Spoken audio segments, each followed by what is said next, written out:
Everyone in the room laughed, except her. The sound echoed off the dojo walls, loud, sharp, and cruel, as the man in the white gi pointed at her with a smug grin and said, "Come on then, let's see what you've got." She stood frozen, mop still dripping onto the blue mats, her gray sweatpants stained with bleach and her hands trembling, not out of fear, but from something deeper, something old and buried. The entire gym had gone silent after the laughter subsided, waiting, amused, expecting a quick humiliation. But no one expected what happened next. What they didn't know was that this woman, the one they overlooked every day as just the cleaning lady, was about to remind them what true strength looked like, not the kind earned with belts or applause, but the kind forged in silence, in pain, and in years of invisible survival. Backhand index pointing right if you believe in kindness, second chances, and that every human has a story worth hearing. Please take a moment to like, comment, share, and subscribe to Kindness Corner. Your support helps these powerful, real-life inspired stories reach hearts that need healing. Her name was Rosa Martinez. 43 years old, single mother, survivor of domestic abuse, and janitor of the West Valley Martial Arts Academy for the past 5 years. Most people didn't know her name. She arrived every morning before sunrise and left after sunset, her days defined by the scent of disinfectant and the squeak of a mop. She moved quietly, cleaning up the sweat, dust, and ego left behind by the students who trained on the mats she scrubbed. No one really saw her. No one asked why her left hand was always slightly stiff, why she wore long sleeves even in summer, or why she sometimes paused outside the training rooms just to watch. Rosa had been a national-level Taekwondo fighter back in Mexico 20 years ago. She had been on track for the Olympics until her dreams were derailed by the man she married, a charming, brutal coach who broke her spirit as efficiently as he'd once trained her body. After years of suffering, she escaped with her young son, Daniel, and fled to the United States with nothing but 2 backpacks and the memory of a girl who once knew how to fly across a mat. Life in America wasn't the rescue story she hoped for. Papers were hard to get. Jobs even harder. But she worked, endlessly, cleaning houses, washing dishes, scrubbing floors. And then she found the West Valley Academy, and though it paid little, something about being near martial arts again felt like touching the edge of a dream she'd lost. She never told anyone about her past. She didn't want pity. She was too tired to explain. Instead, she poured herself into her job, kept her head down, and silently watched the students train, sometimes moving her feet in quiet patterns when no one was looking. Her son, now 16, had begged to take classes there, and she saved every tip to pay for his training, never once asking for a discount. Daniel was a natural. Strong, kind, and focused. He reminded her of herself before life had turned cruel. That day, a demonstration was being held at the gym. Parents, instructors, and advanced students gathered. Rosa, as usual, was cleaning in the background. No one paid her any mind. She wiped the glass doors, picked up discarded water bottles, and stayed clear of the cameras.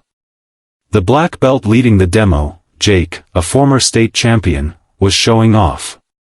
Confident, charismatic, and just a little too full of himself. He cracked jokes, challenged students, and finally, when looking for a final punchline, he spotted Rosa in the corner, mop in hand. He smirked and pointed at her. "Hey, how about you? Want to try your luck?" The room erupted with laughter. A few students chuckled awkwardly, some looked away, and Rosa froze, unsure if she was supposed to laugh too. Jake kept going, amused by his own joke. "Come on, let's see what the cleaning crew's got." Something in Rosa shifted.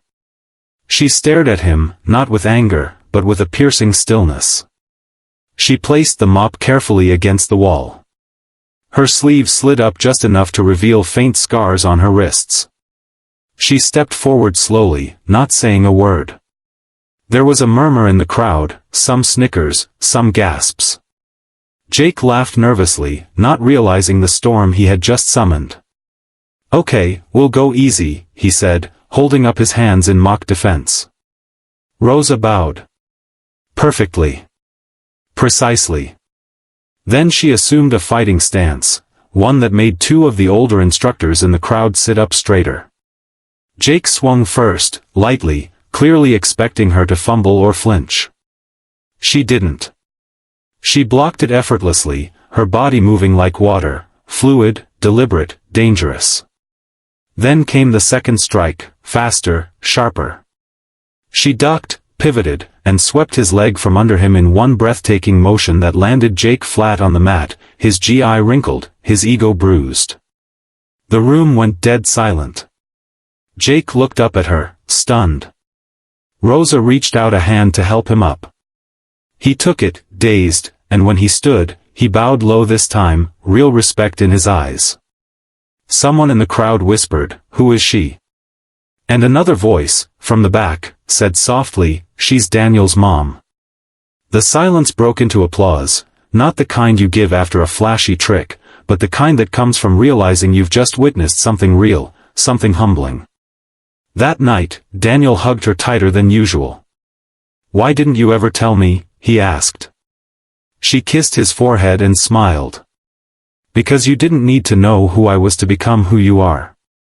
The next week, the academy offered her a scholarship, not just for Daniel, but for herself. The head instructor, an older Korean grandmaster who had watched quietly during the demonstration, approached her afterward and bowed. "It would be our honor to have you on the mat again, Senora," he said with sincere reverence. Rosa declined at first. She said she was too old, too tired. But Daniel looked at her, eyes shining, and whispered, "Please. Just once. For you." So she did. She tied on an old, worn belt that had sat in her drawer for 2 decades. She stepped onto the mat, not as the cleaning lady, but as the woman she had once dreamed of being, and still was inside. She trained at night, with her son, surrounded now by peers who looked at her with admiration. And as the weeks passed, more people in the gym started sharing their own stories, of struggles, losses, and quiet courage. Rosa had given them something priceless, a reason to see beyond uniforms, beyond roles, beyond the surface. If this story touched your heart even a little, if it reminded you that every person has worth, no matter what clothes they wear or what role they play, please like this video, leave a comment, share it with someone who needs hope, and subscribe to Kindness Corner. We tell real, raw, and powerful stories for people who've been overlooked too long. Speech balloon special request, comment